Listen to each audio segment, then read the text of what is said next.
Quando falamos de serial killer, nos vem à cabeça homens cruéis, com métodos macabros e sanguinários. Mas os homens não são os únicos assassinos em série que existem. Diversas mulheres também mataram ao longo da história. Conheça as mais cruéis dela. Dorothea Puente era a dona de uma pensão que transformou o lugar em uma casa de horrores para idosos e deficientes mentais.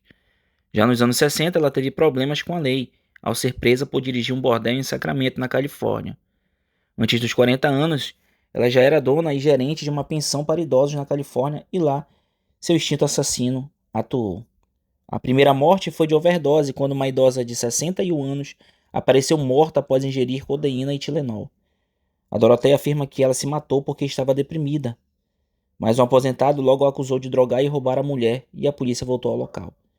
Dorothea ficou famosa nos hospitais locais por aceitar diversos inquilinos rejeitados, como viciada em drogas e com crises nervosas.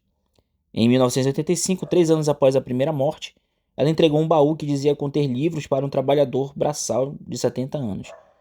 A caixa foi jogada em um rio e um pescador localizou o corpo em decomposição dentro dela, que não podia mais ser identificado. O morto era Everson Gilmont, que demorou 3 anos para ser identificado, período em que Dorothea continuou a receber os cheques da pensão dele e a escrever cartas falsas para a família.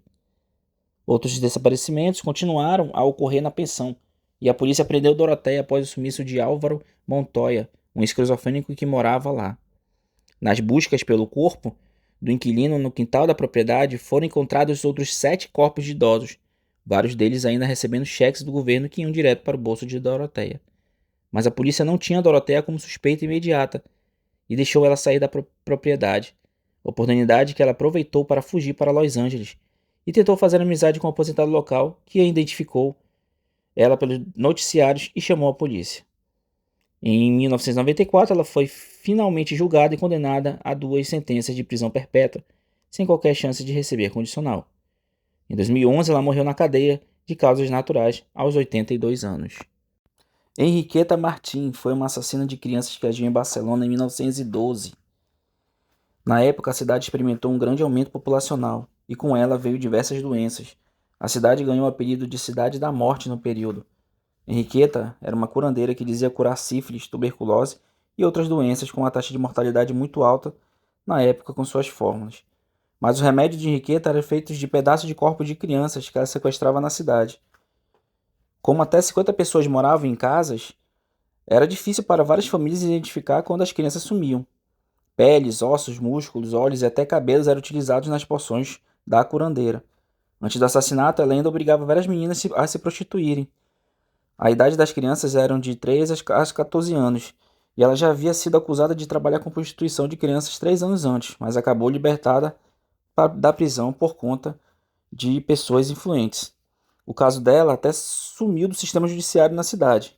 Henriqueta só foi presa quando uma das crianças conseguiu fugir e pediu ajuda. A polícia foi até a casa dela, fingindo buscar uma galinha roubada do vizinho e acabou localizando 2 crianças sequestradas. As crianças estavam traumatizadas e tinham visto Henriqueta matar outras crianças com a faca na cozinha. Segundo elas, Henriqueta costumava beber o sangue das crianças após matá-las, o que lhe valeu o apelido de Vampira de Barcelona. Uma vez que operou por mais de 20 anos na cidade como cafetina e curandeira, as autoridades calculam que ela sequestrou e matou mais de 200 crianças. Ela foi presa e assassinada na prisão antes de ser julgada. Joana Barraza era uma assassina cruel que só matava idosas. Pelas contas das autoridades, ela foi responsável por pelo menos 40 homicídios, mas alguns números apontam para 50 mortes. Joana geralmente se valia da ingenuidade das idosas para conseguir matar e se fazia passar por assistente social. Além de assassina, Joana também era lutadora profissional. Em um dos perfis policiais, a descrevia como inteligente, cuidadosa e dona de uma mente brilhante. A polícia nunca conseguiu pistas concretas da assassina, e só descobriu a identidade dela quando um guarda a viu fugindo da casa de uma das vítimas, que tinha sido estrangulada com um estetoscópio. A prisão de uma mulher ao invés de um homem chocou o México, o que já a conhecia parcialmente por suas participações no circuito de luta profissionais no país, com o apelido de A Dama Silenciosa. Com Joana presa, a polícia encontrou as digitais dela nas cenas de pelo menos 10 outros assassinatos. Joana foi condenada a 759 anos de prisão em 2008, acusada de 11 assassinatos. Os assassinatos delas viraram um documentário do Discovery Channel, em espanhol, e também na Netflix. Enquanto Joanna matava apenas idosas, Mary Noy assassinava bebês, e para piorar, os próprios bebês. Em 7 de março de 1948, ela teve o primeiro filho com o marido, Arthur Noy. Um mês depois, ela apareceu com um bebê morto no hospital, e os médicos diagnosticaram com a síndrome da morte súbita infantil. Em 1948, outro filho com 5 meses, aconteceu a mesma coisa. Ela levou o filho para o hospital já morto. O mesmo diagnóstico foi dado. Não tinha marcas, não tinha nada no corpo da criança. Até 1968, mais mortes, mais 8 filhos de Noy morreram em circunstâncias similares, e as autoridades começaram a desconfiar, principalmente porque os filhos dela eram saudáveis e morreram do mesmo jeito.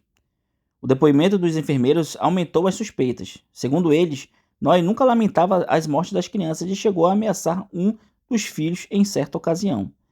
Ela chegou a ganhar até um perfil simpático na Time que ressaltava o caráter dramático da vida dela.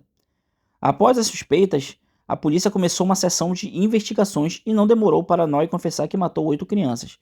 As outras 2 realmente tinham morrido de causas naturais. Em 1999, ela foi condenada a 20 anos de prisão, com os primeiros 5 anos cumpridos em regime domiciliar. A pena só foi branda porque Noy confessou e aceitou participar de um acompanhamento psiquiátrico severo. Ao final, foi constatado que ela sofria de um distúrbio de personalidade. Esse foi o nosso vídeo de hoje.